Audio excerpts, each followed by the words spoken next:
I typed in Making Geeks into YouTube, and a channel came up called Making a Geek Podcast. What? Really? Yeah. 20 views 1 week ago, and one of the guys in the thumbnail I thought was Mark for a second. Really?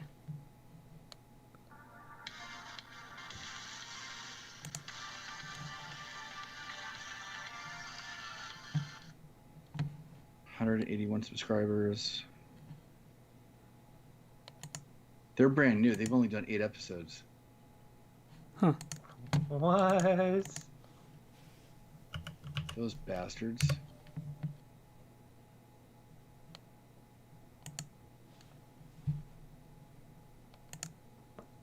I wonder We're if live. there's anybody. Oh, okay.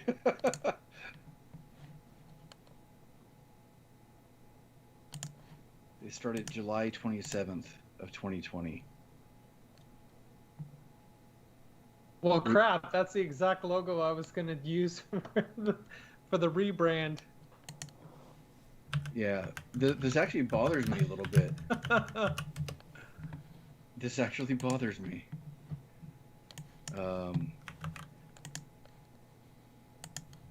I swear they've seen our stuff and they're knocking us off a little bit. But maybe that's just me being paranoid.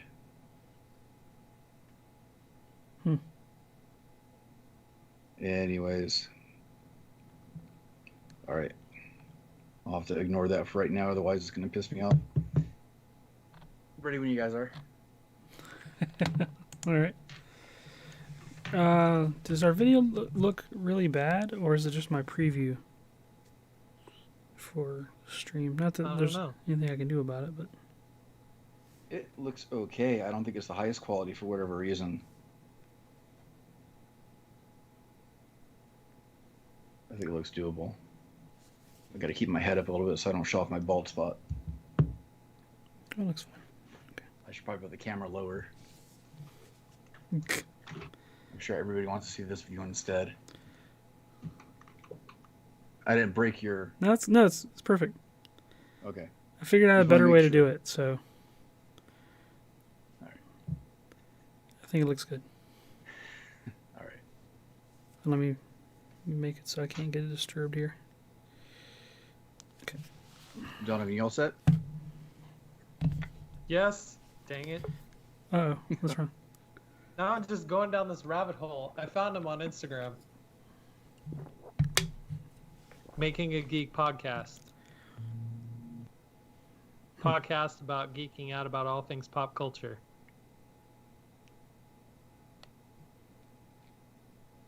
Seems a little bit too close for comfort. Yeah. Yeah, so it wasn't just my imagination, right? It's like, is Making Geeks trademarked? No, we never trademarked it. That's not close enough to do anything. Well, no, I know, but I mean, it's just kind of weird. Yep. I think it just means that we had a good idea, and someone's getting close to it. Had a good idea. Have a good idea. There we go. Well, yeah, we're still going. Are we streaming? Indeed. Okay. We have one person in the chat. It might That person be- being that's equal to me. All right, so ready to do this? I think so. Not sure what we're doing. What was the topic again? Hold on. Why don't we What never am I- decided? That's right. Did we That's decide right, we were going to that's do that? Yeah, I'm good with it. Oh, I wanted to say that one. Oh, you wanted to save it? Yeah. All right, let's save it then. Oh, because the Wesley Treat interview thing, right? Yeah. Yeah. So what are we going to do instead? You said food, generically? Well, You brought I up two just- things. food because I'm editing my video for the Playhouse, and I realized that I'm 25 pounds lighter at the end of that video than I was at the beginning, and so it looks a little. I look different And a lot of that has to do with my diet or lifestyle change, whatever you want to call it. And I've gotten kind of back in touch with a guy that I really like called Coder X Baker. He used to do all kinds of stuff on Instagram a lot, and he's kind of dropped off in the past few months. But he takes geek themed stuff and makes these amazing pastries out of. And it's terrible because it's like food porn for me because I'm like, oh, I can't eat that. But it looks so cool. So I just thought food, I guess in general, I don't know, maybe nothing too specific. Yeah, favorite foods and stuff. Well, especially like the last 6 months, we might have experienced some differences in food and in patterns. I don't know. Yeah, that's fine. I think we could figure it out. I figured that, or the whole topic of the evolving definition of geek. To be honest, I don't like that one. No? No, I don't think it matters anymore. I mean, I think when you say geek, I think people kind of have an expectation, but I'm not sure. Everybody's a geek now. Yeah, I don't think it's that special anymore. I don't think it's that big of a deal anymore. Wes, unless you think differently. No, I kind of agree. Okay. It's more acceptable now, so it's not as controversial. And I mean, I guess that is an evolution to talk about, but I mean, it's not really. I don't know how much I have on that. Yeah, I don't know if there's a whole lot of traction for that topic. Unless you have a whole lot more to say about it. Okay. Let's do the food then. I think changing it up a little bit away from geek stuff temporarily. And okay. All right, let's do it. What's up, Internet? You are listening to the Making Geeks podcast, a podcast for makers, dads, and geeks. This is episode 196. And I also want to say this is the original place for the Making Geeks podcast.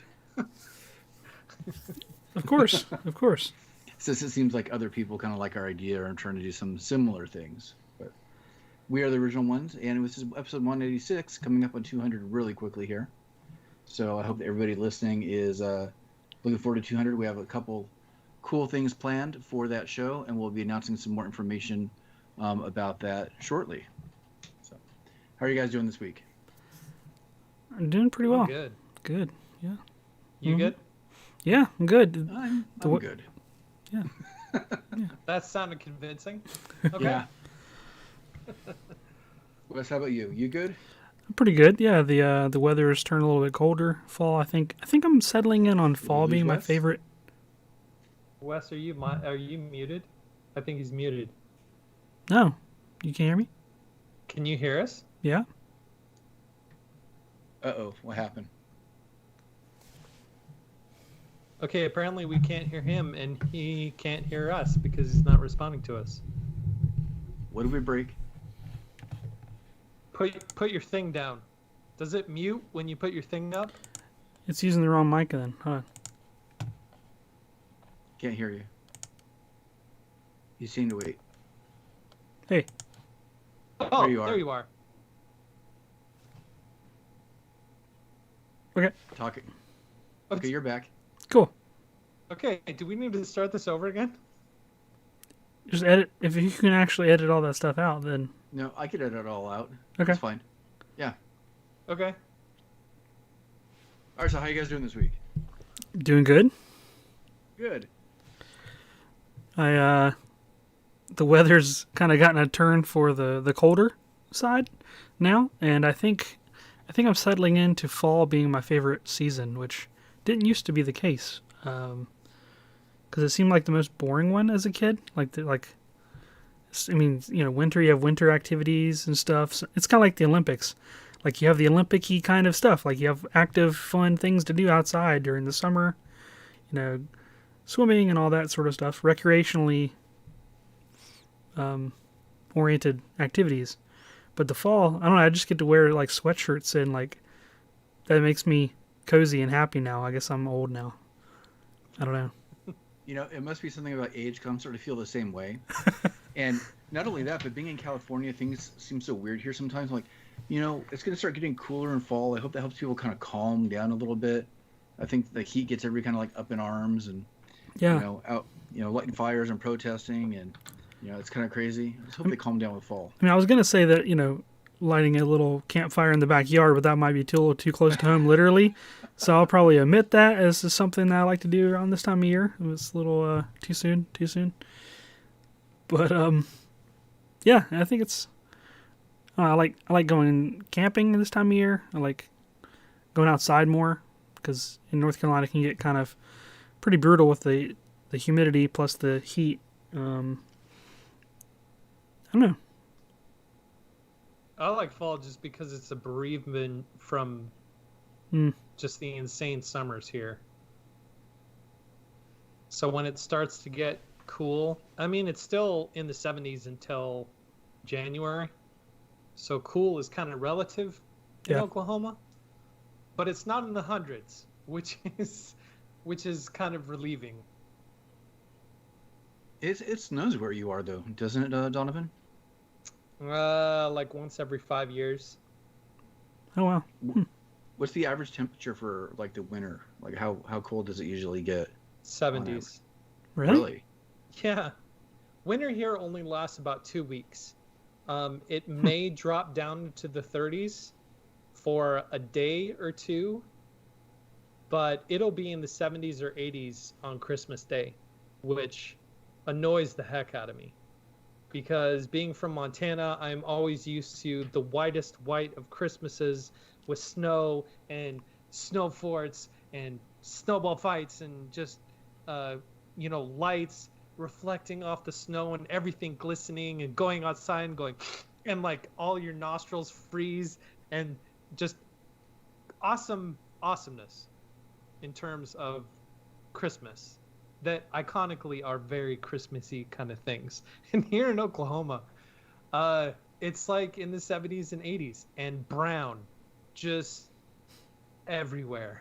And it drives me nuts because I have a basis of comparison that's probably too perfect a basis of comparison, but it's Christmas time is very hard for me in Oklahoma because I miss Montana so much.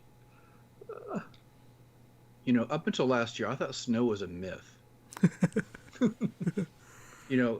I live maybe 10, 15 miles away from the mountains, like a really, pretty big mountain range. And it was only last year that I went up there after it had snowed for the first time. And that's actually the first time in my life I've been in the snow. Yeah, that was somewhat interesting. I thought it was like special effects and movies and stuff. Like, oh, that doesn't really exist. It doesn't help that where I live is essentially the desert, but we get colder than you do. So I was trying to think like on the map when you think of what is it, latitude, where you are latitudinally. I don't know if that's correct. Right. And I thought you were probably north of me. I thought, but maybe not. But then I don't look at maps very often either. Where I am right now, it gets to maybe like the 30s and 40s during winter at times. So I'm looking forward to the cooler weather too, so I don't have to sweat in my office every time we record. So, anything you guys are working on this week? Everything. and all at once. Tell us more.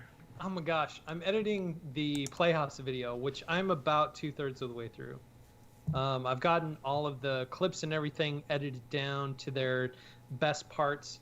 And I'm starting to compile and do the sound and color correction for all of the clips individually and putting them sequentially and compact and whatnot. So I'm about 2/3 of the way through editing, and at the same time I'm working on that, I'm also working on finishing up the Star Wars desk.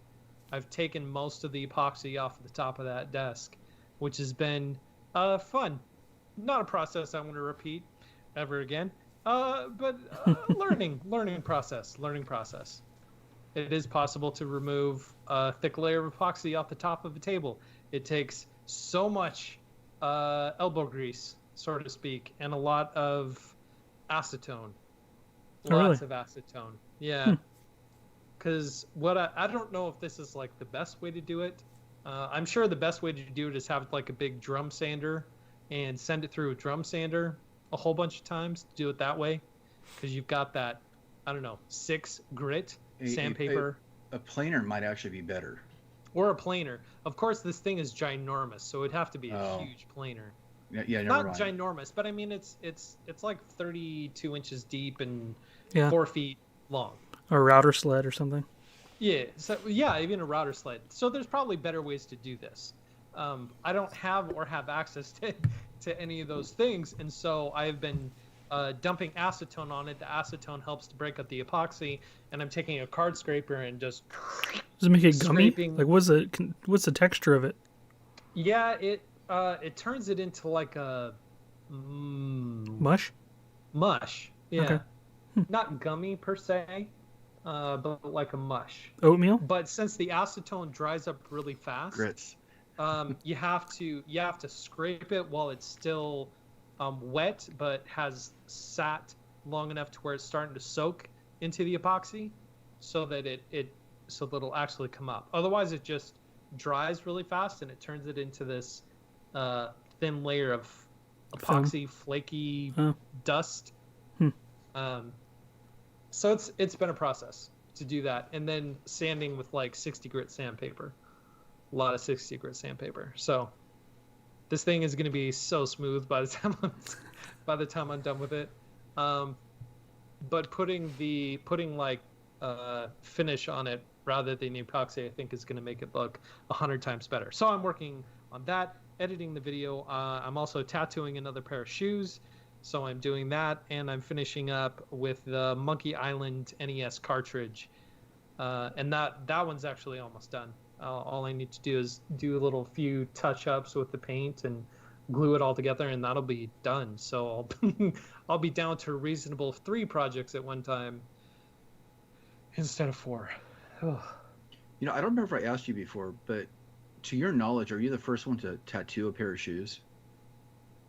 No, there is a company in New York, Sweeney. It's not Sweeney Todd. Actually, it might be Sweeney Todd. Sweeney something. That they do bespoke shoes. So like the old vintage 1930s Art Deco flower, that kind of stuff. They tattoo it on shoes. And that's years ago. They put out one video like years ago. And that's where I originally got the idea to do that, but just the Marauders map. That was always my first inspiration to ever do it, was to do the Marauders map on a pair of shoes. So I'm not the first to do it, but I am one of the only ones. It's an interesting idea. That's why I asked, and Yeah. I could see that catching on. I don't know all the applications what they would be, but just the custom nature of tattooing an image on a shoe instead of painting with acrylic paint or spray paint that you see done sometimes. Oh yeah, just interjecting the ink into the leather, I think, is a really, really kind of cool look. it's got its disadvantages. Well, yeah, I'm sure it does. But... Especially because it's all based on how they treated the leather of the shoe. So if it's a soft leather shoe, it'll take the ink a lot better than if it's been processed leather, because it's not a shell, but it has kind of like a hard outer layer. So as you're tattooing the shoe, it breaks through that outer layer, and it kind of breaks up the consistency and the texture of the shoe a little bit. So depending on the shoe that you're working with, there are disadvantages to it. If you want to do something viral, you should do laser tattoo removal on the shoes. Laser tattoo removal on the shoes? I have thought about like finding a way to actually laser a shoe. I think that might be a bit too much, but it would be fun to try, like small designs and things like that. You don't want your shop to look like this. Right. And I'm sure it would smell. It would smell like this. Interesting. Yeah, it would smell like that. For those of you wondering, in your car or on the radio or whatever, what have you, we each have kind of a custom background, or we did have a custom background on our live stream, and I have one that is like a cartoon fire. I forget what cartoon it's from. It's fine. What is it? What's the cartoon? What is the cartoon? What is it from? Do you know? What is that from? So it's Adult Swim. It's a dog. He's got a hat on. Is it Adventure Time? Yeah, I think that's right. I've Is it actually never Adventure watched Time? it, but it's a popular like GIF and meme where he's like, "It's fine, everything's fine," Yeah, and he like everything's sips fine. his coffee and his like office is on fire and there's smoke. I basically converted that into a repeating background for like Zoom or OBS or Skype, and so I'm using it right now. So that's what I was referring to for those of you at home, just to kind of paint the picture. When he was describing lasering shoes, he doesn't want an outcome of a fire. Just to clarify. Welcome to the Making Geeks podcast, where we explain our jokes. Yes, they're visual jokes for audio podcast. I know. It's the best way to do it. Yes, Wes, what have you been up to this week? it's better than smell-o-vision, I guess. Depends on the smell. Nothing too much. Just doing some yard stuff out in the garden, cleaning up the garden for the fall. Nothing particularly interesting from a maker standpoint. Just planning on maybe a trip coming up, but I don't really have a lot of detail on that at the moment. But something to try to take advantage of the virtual schooling that my kids are doing, and sort of turn the table on 2020 a little bit in terms of giving them some lasting memories that are positive instead of being stuck at home in front of a screen, which is more of a negative than it can be. So we're trying to take advantage of not having to be tied at home and maybe go visiting some folks and do some adventuring or something in a socially distant, conscious way as much as you can. There you go. Well, this week I have been, and I guess in my classic tradition, putting off finishing a project because my circuit board, occupied or busy sign that I have from my office is sitting right next to me, kind of mocking me because it's there and it's done, but I need to design an enclosure for it. I'm kind of just tempted to throw it in a cardboard box and call it done. But I think the video deserves a little bit more than that. So I need to spend some time to design the enclosure and finally get that done. But until I kind of get going doing that, I started doing a project I've been wanting to do for a while. With my laser, there's certain signs that I've been wanting to create. Just kind of, my walls are kind of bare in my house, even though I've been here for like 10 years. And there's a Disneyland sign that I had my eyes on for a long time. It reads, "Here you leave today and enter the world of yesterday, tomorrow, and fantasy." And I think it's under one of the archways, one of the archways when you walk into the Magic Kingdom at Disneyland. I forget the exact location, but I like that notion, and I thought, how cool would it be to have that right outside my office door as I'm walking into work every day, just kind of like, think something positive while I stare at 40 blank squares on the screen and trying to teach animation and computer science. So at least I could have my own little fantasy as I walk into my office. And think the students are listening and actually progressing in a subject. I have most of the sign cut, and now I just have to kind of paint and assemble, so it should be done hopefully by this weekend. So that's what I've been up to. It's like your own little slogan. Yeah, there's a couple that Mantra. There's a couple that I like that I'll probably be creating that way. But that one, I think, holds a special weight for me. Maybe because it's part of Disneyland too, and I have a connection with Disney. I used to work for the company, and wanted to be an animator with them for years. And I guess just that notion of still looking forward to something maybe a little bit magical is kind of needed in my everyday right now. So I'm hoping just that little bit of pep might help it just a little bit. So. I like that. Me too. We'll see if it works. I'll let you know next week. Yeah, I guess you can report back to us. Yeah. The project has to come out first. So, well, Donovan, you had an idea for a topic this week. Why don't you go ahead and take us into it? The backstory or the inspiration? Sure. All of it. They're probably linked Yes. somewhat.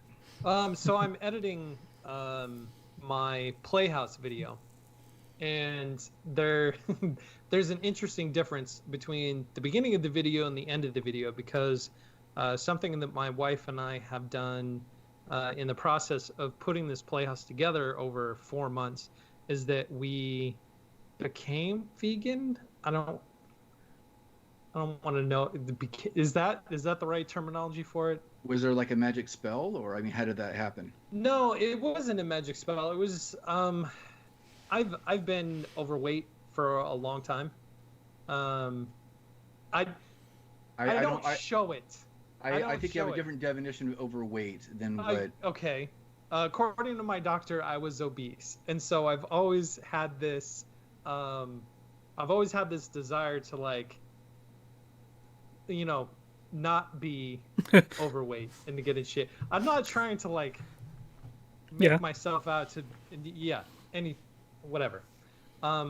Regardless, I have tried a bunch of different diets and fads and all that kind of stuff. I've done like keto and paleo and Pleto and Plato and whatever. I've tried it all, just mostly out of curiosity, but also to see if it worked. Nothing has ever worked.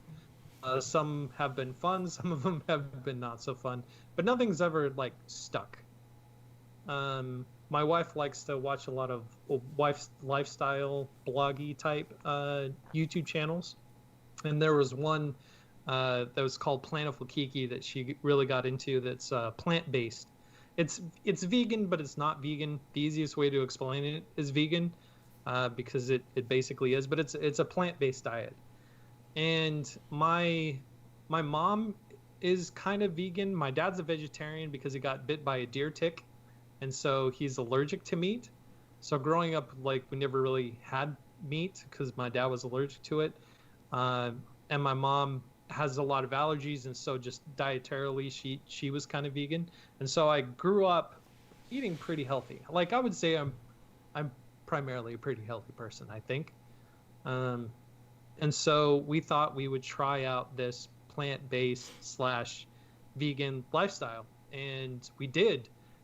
And like I said, from the time that I started building the playhouse and recording it to the time when I finished building a playhouse and recording it, I am 25 pounds lighter, which is interesting to go back and look at all the footage.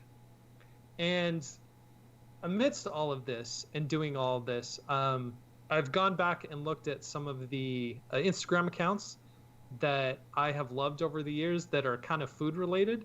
And one in particular, if you have not seen his stuff, it is amazing. It's Coder X Baker. And what he does is he bakes like pastries and cakes and cookies and pies and all that other kind of stuff, but he does like geek themed stuff. So like a lot of video games, and he'll bake video game inspired pastries and video game inspired cakes and pies and all this kind of stuff. And it's kind of like that whole food porn thing, because I can't eat it right now. I go and I look at it like, oh, wow, that looks so good. Can't eat it, but man, that looks so good. And him especially, because not only does this stuff look delicious, but it's geeked theme, which is cool. It's super cool. His most recent one is doing like little tiny pixel cookies and putting them together to make Legend of Zelda fixtures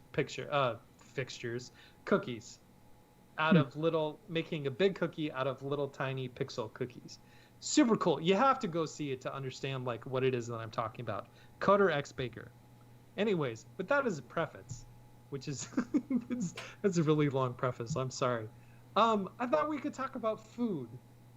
And all the food you don't eat now to make you want it. I don't eat, but no, like Okay. just. So I'm going to interrupt for a second because I just had a fantastic idea, and I wish I had it earlier because now I'm going to throw all of you off guard.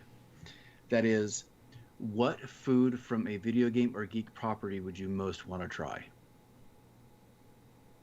Oh my gosh. What food from a video game would I most want to try? Yeah, I mean, because, video games are essentially fictional, so, I know that some games will show a food or have like a, depending on the world that's been built, video game or geek property. Like, so for instance, watching the Harry Potter movies over the years, I always wanted to know what butterbeer tasted like. Well, now you have Harry Potter World or the Wizarding World at the Universal Studios. You can taste butterbeer. It's funny. So I was going to say blue milk, and I've had it at Galaxy's Edge. Right? Galaxy's Edge. Thank you. Yeah. The kids always call it Star Wars Land, and I know it's not that, so it like breaks my brain when I try to think of the real name of it. But yes, Right. we tried the blue milk and the green milk, and the blue milk's pretty good. Is it just dye? It's like a sweet drink. It doesn't really taste like milk at all. It's creamy. It's kind of it's hard to describe. Really, it's really unique, but it I was. probably asked you when you first talked about it, but Yeah. you don't get it from the tap, do you? Like the original source. No. I can just imagine people walking up to this. The weird theming is less abstract than creature. appetizing though. Like when you walk up to it, because there's all these vats that like pump it between like different vats above you, like little spheres that are like see through. So you see the liquid, and I think that's not actually the liquid you're drinking, but it's made to look like it, you know. So they're like pumping it through different reservoirs, and it's all cruddy looking and everything. And so typical Star Wars dirt and grime and thousands of years of neglect sort of thing. Yeah, I have to think on it though. What other thing besides that? I So have give an me that. idea to kind of pass the time while you guys think, because I know I'm kind of springing this on you, but when Donna was talking about the geek theme that one pastry chef was doing, it seemed like a perfect idea, based on the things that we usually talk about. In Empire, I think it's Empire Strikes Back, when Luke first meets Yoda, and he's there and he's trying to fix R2-D2. He opens this case that has food in it, and there's like there's probably like different cookies and stuff, in reality. But I remember watching the film for the first time, and he opens his case, it has all this different food, and then he takes it out and he eats this one thing. And I always wondered, well, what is that, and what does it taste like? Because it was almost like it's probably like Kit Kat or something reality. But thinking in a fantasy setting, what would that have been? It's probably some sort of survival thing that you travel with as a pilot. Just because when you're stranded somewhere, you need to have something to eat, and that's like one of the things that would come to mind.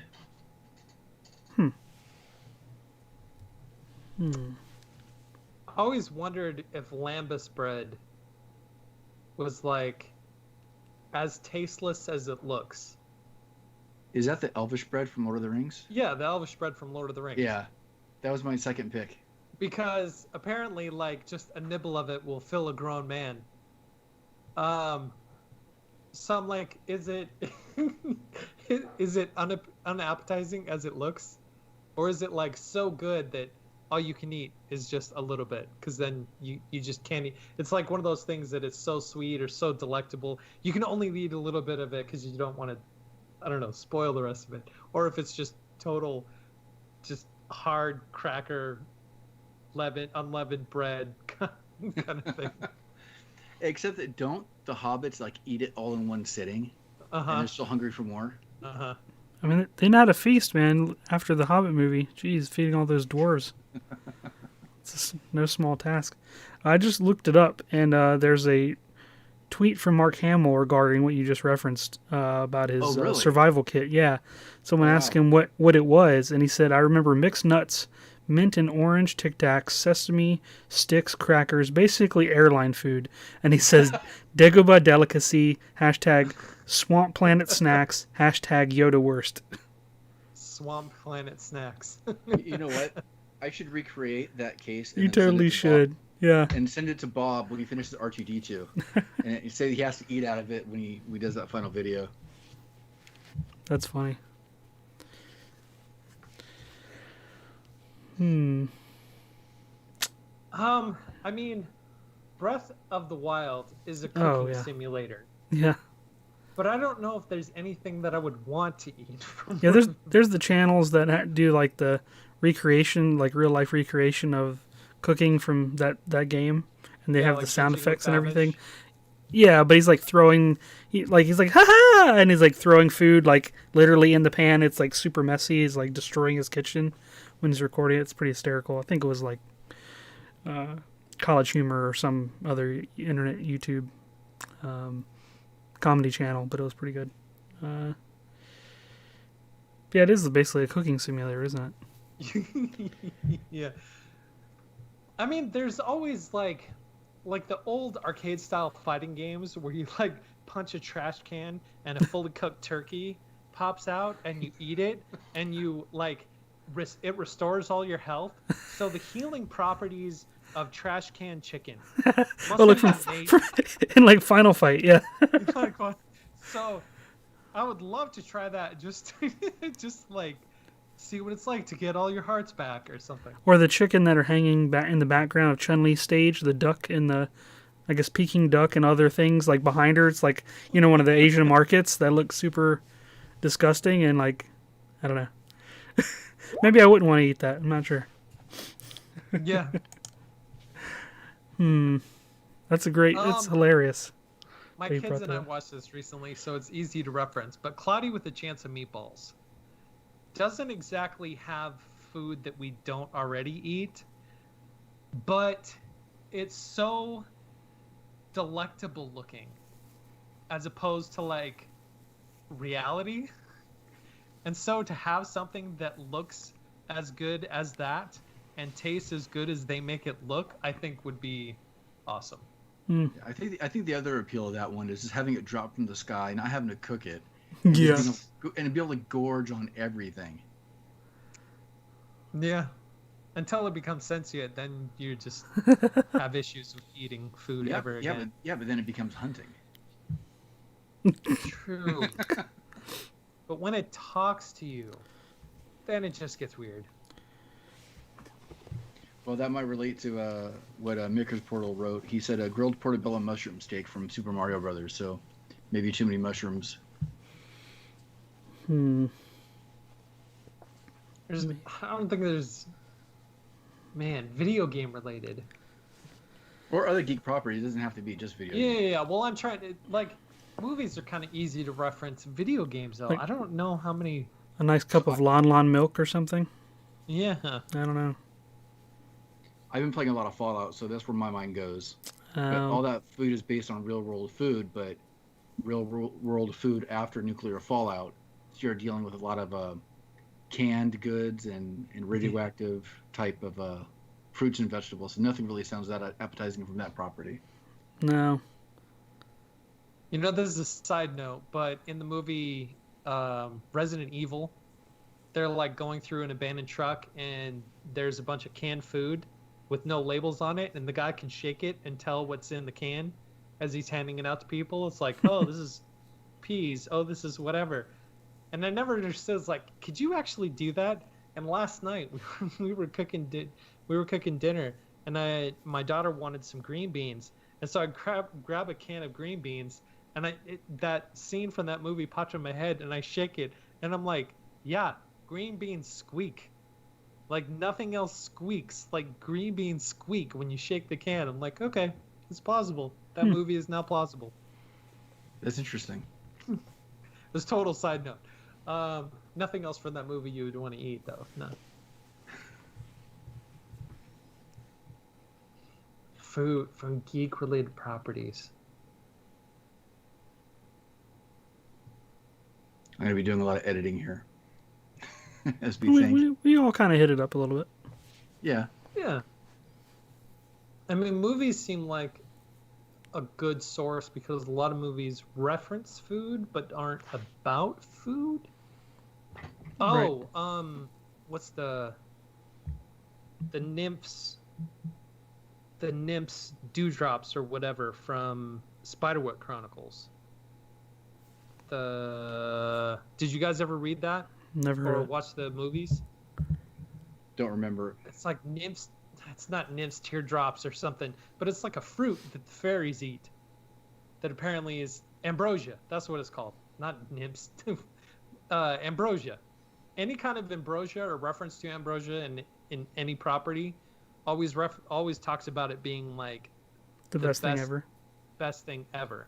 Well, yeah, I mean, so because ambrosia in Greek mythology is supposed to be like the food of the gods. Yeah. Yeah. But in Spiderwick Chronicles, it's a fruit. Ambrosia's a fruit. Ambrosia changes depending on like who's referencing it. But in Spiderwick Chronicles, it's a fruit, which looks pretty delectable. Okay, so you gave me an idea. Do you remember the food fight scene in Hook? Oh yeah. Mm-hmm. That pillowy stuff. What is that? I don't know, but that's exactly what I'm talking about. I'm like, I want to try a bite. I don't know what it is, but I want to try it. Because it looks like whipped cream.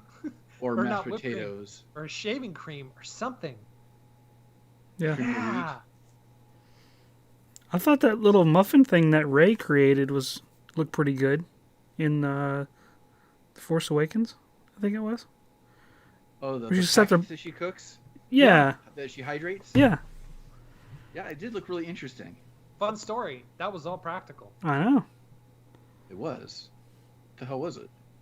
It's a super muffin that they engineered. Blew just up for from the that. underside, yeah. Yeah. Okay, that's interesting. Made it look that much more delectable. And all the food in Jurassic Park, like when the kids finally get back to the the headquarters or whatever, and the there's like dining hall. gorging, yeah, Oh. like all that stuff looked good. We're missing the obvious one. What? Willy Wonka. Yeah, but y'all, there's penalties for eating that crap. That's Ah, the whole point is to not eat his crap, or else you're gonna die. I mean, okay. We never talked about the downsides. Okay, yeah. that movie That is a seems like horror an is a easy one. children's horror film. Let's just be honest.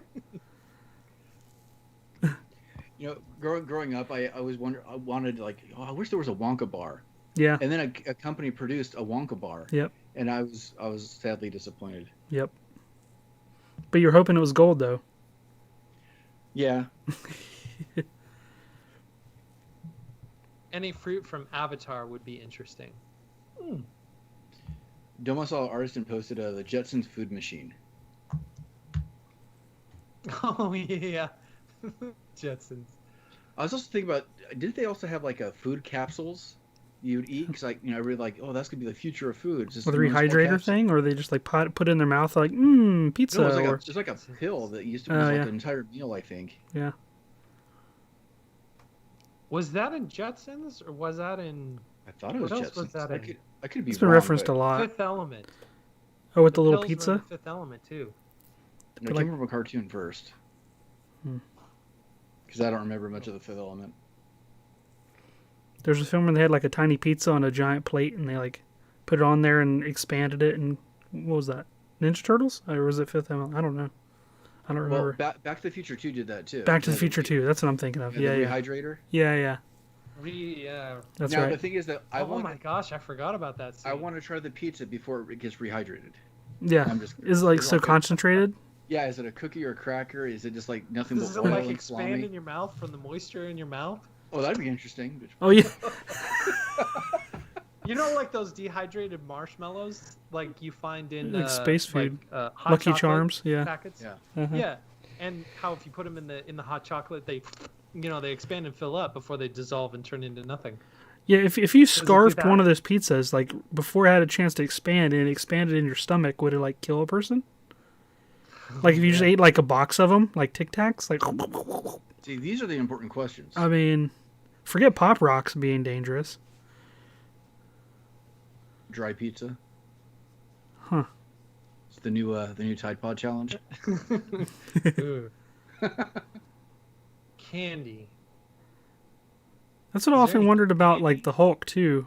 Like if the Hulk eats something and then he shrinks, is the food still the same size, like Hulk size, inside Banner's stomach? You can't overthink it. You know, if he eats like Yeah, but it's fun. yeah, that's the point. That's where no one else wants to talk about it. I want to talk about that. If the Hulk eats basically a giant lamb after a victorious battle with Thor, and then he shrinks back into Banner, like the food doesn't shrink, right? It would like blow his like insides out, or is it like I don't know. I mean, Maybe it has a fail-safe system where it finds the quickest exit. yeah, that's Right when Donovan is Which freaking- way does it change his pants that's what every rips time? his shorts. Yeah, Oh my they're God. extra shredded. He should start wearing brown pants, not purple.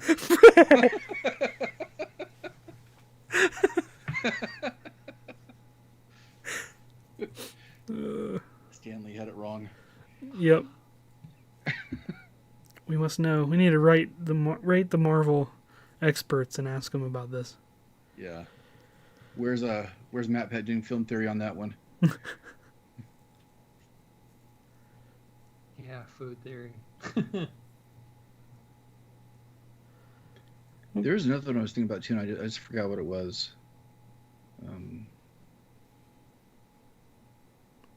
Is there a food that you wouldn't want to try?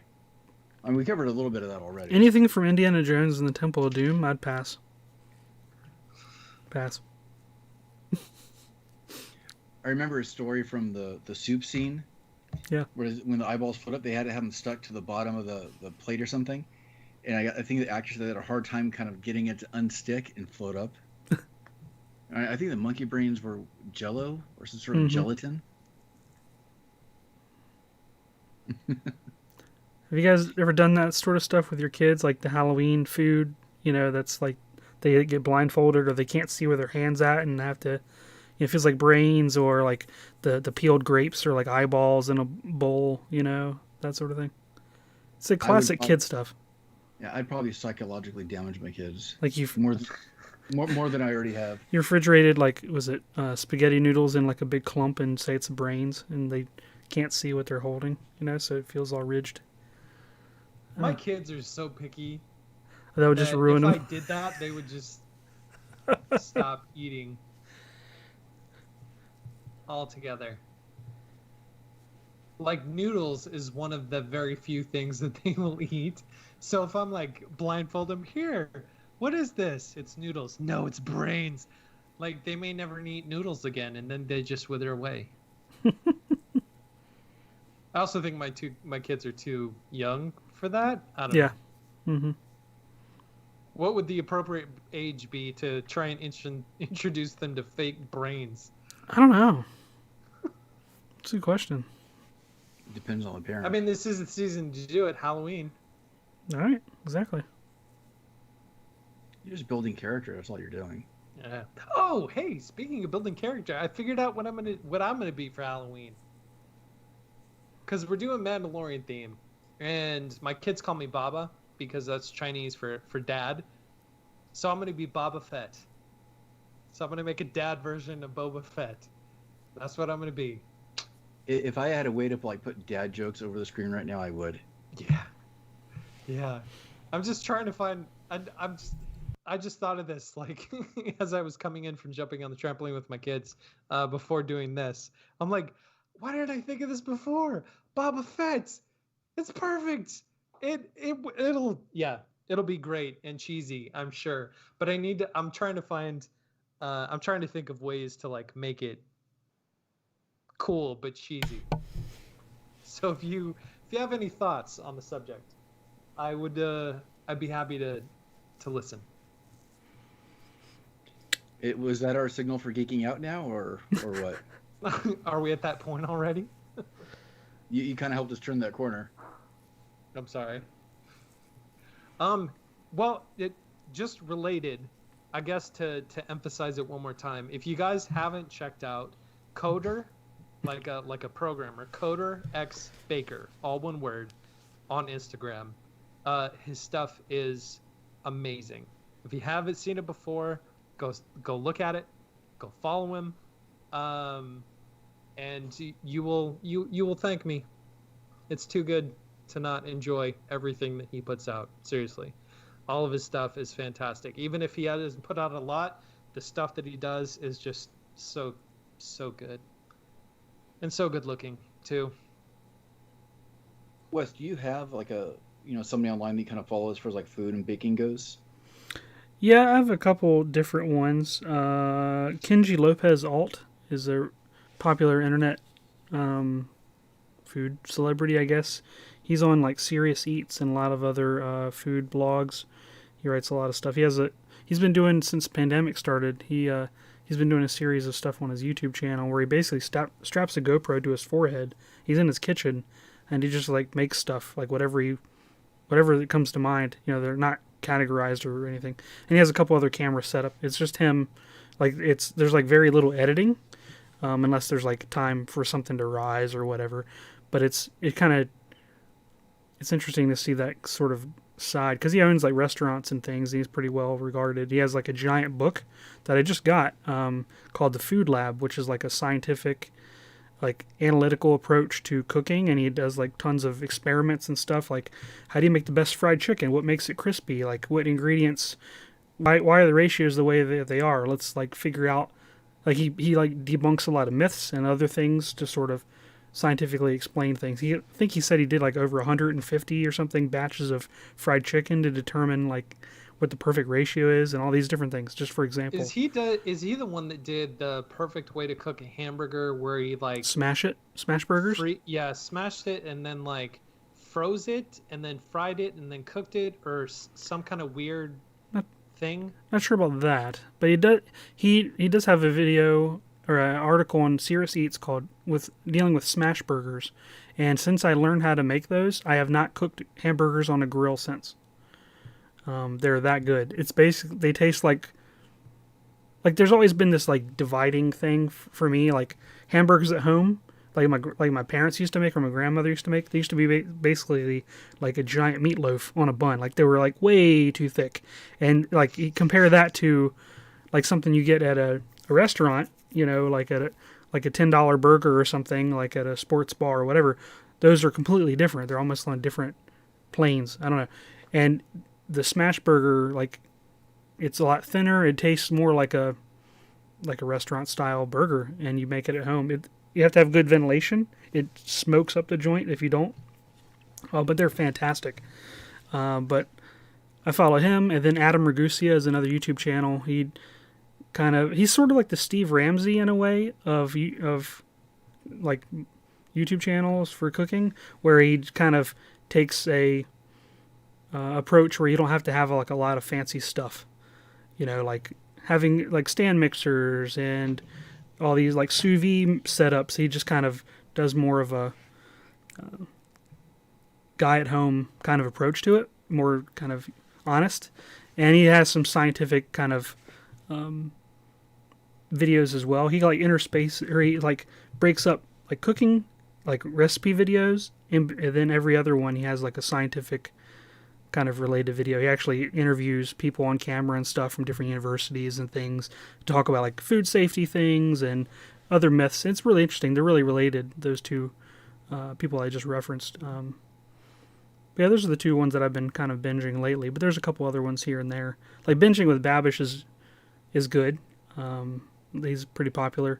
He does a lot of stuff from different pop culture things, which is fine. But he does a lot of large quantity stuff, for yeah, big groups of people. That, it's cool seeing the process. Oh yeah, definitely. He's fun to watch. But as far as like something I'll probably be more likely to replicate for at home, then I'll either use Kenji Lopez Alt or Adam Ragusa are my two ones. Then there's a couple, like Chef John has a YouTube channel. It's probably one of the most popular YouTube cooks, I guess. But I've got like a ton of recipes from a lot of those people. And Serious Eats is a good blog if you have never heard of it. Look it up. They have a lot of good recipes if you do the cooking, which I do in my household.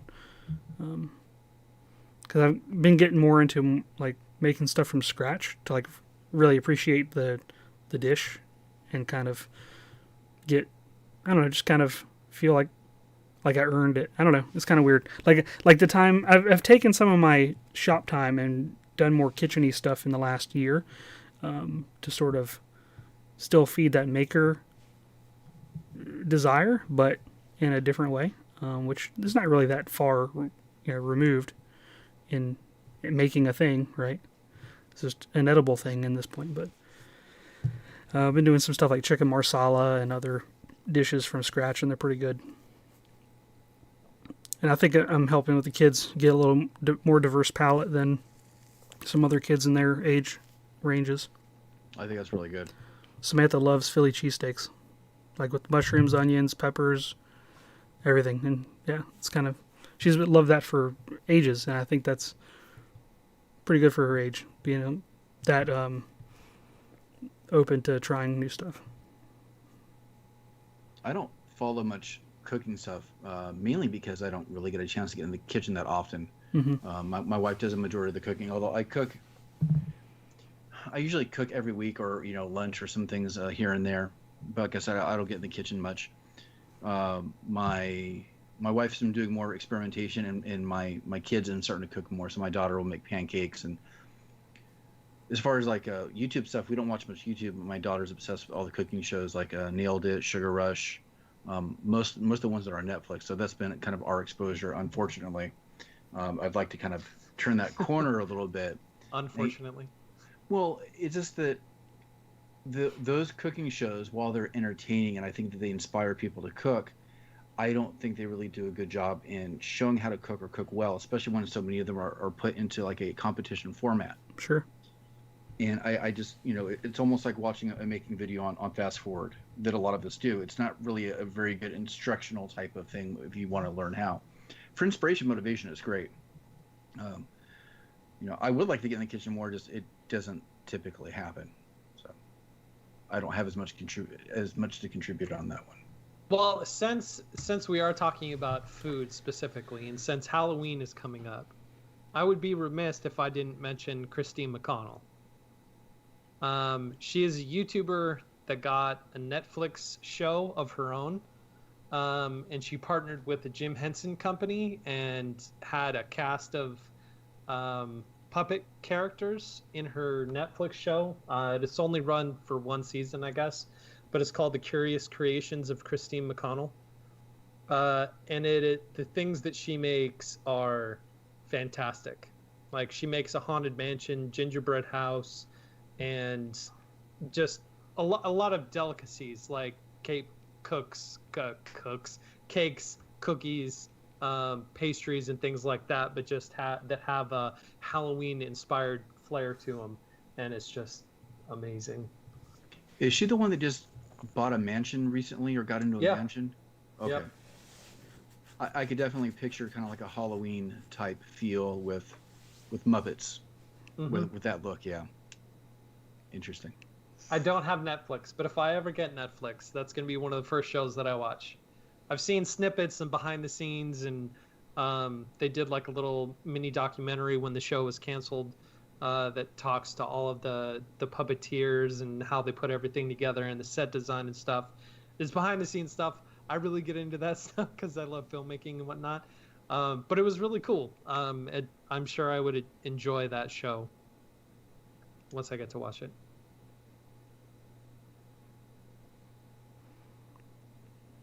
What have you guys been geeking out about?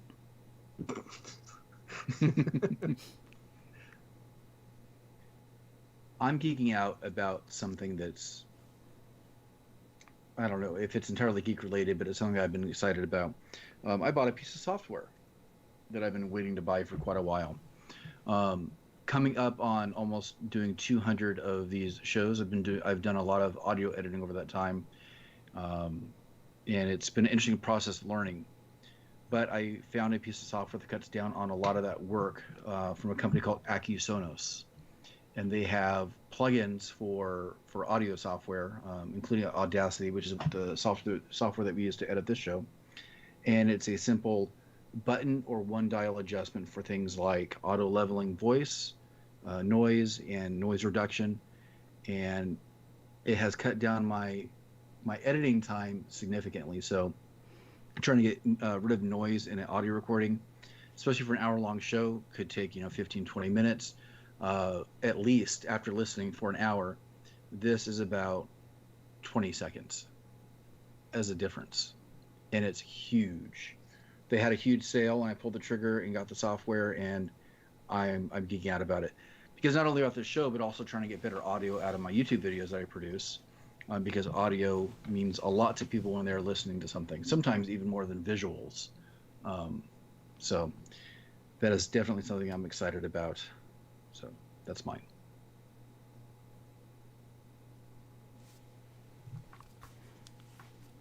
What about you, Wes? Let's see. I've been watching some comedy channels on YouTube lately. Because I think last week I mentioned the Star Trek cartoon that I've been watching, right? So I don't want to hit that one again.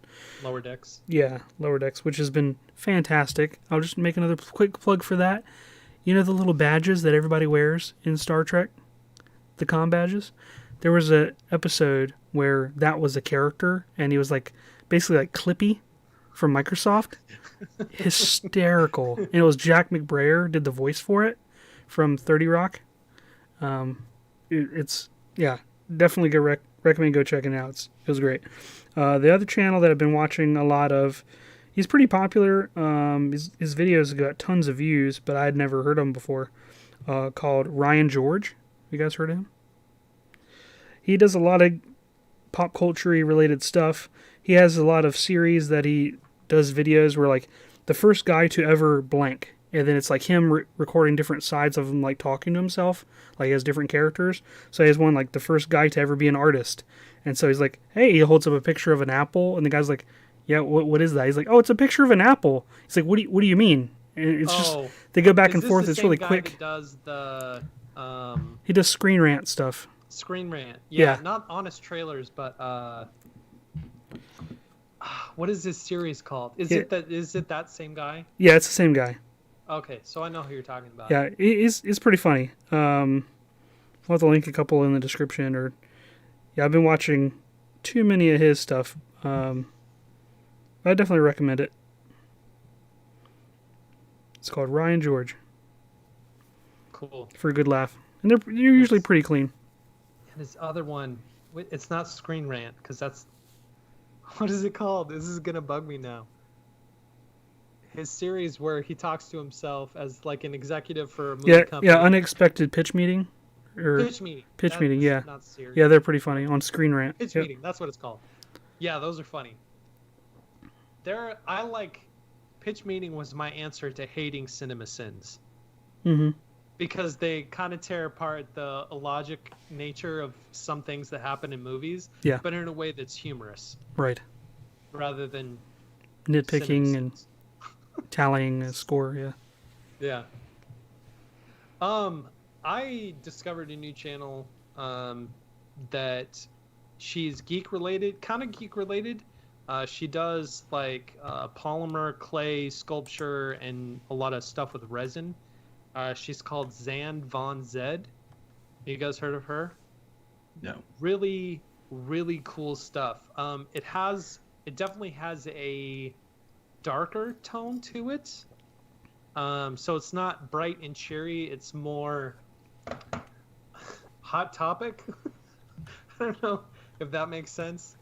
But she does a lot of miniatures and dioramas and stuff with like clay and resin and whatnot, and it is very cool. Her most recent one was doing a Super Mario Brothers: The Lost World diorama, where she it's kind of a dark take on the Super Mario World. Very cool. I really like her stuff. I just subscribed today. It's called Zan Von Zed. And it's cool going and seeing what she does. So that's what I've been geeking out about. Very cool. Well, I think it's that time. We'd love to hear from all of you. Go ahead and check out our website. It is still a work in progress, but you should be able to see some improvements, especially in terms of the performance of the site. But you'll still be able to find all of our past episodes there, along with all the guests we've had in the past, right there on makinggeeks.com.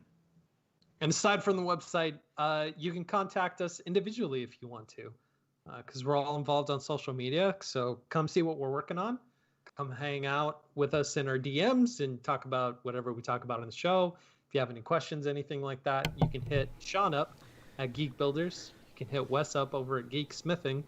And you can find me at Once Upon a Workbench.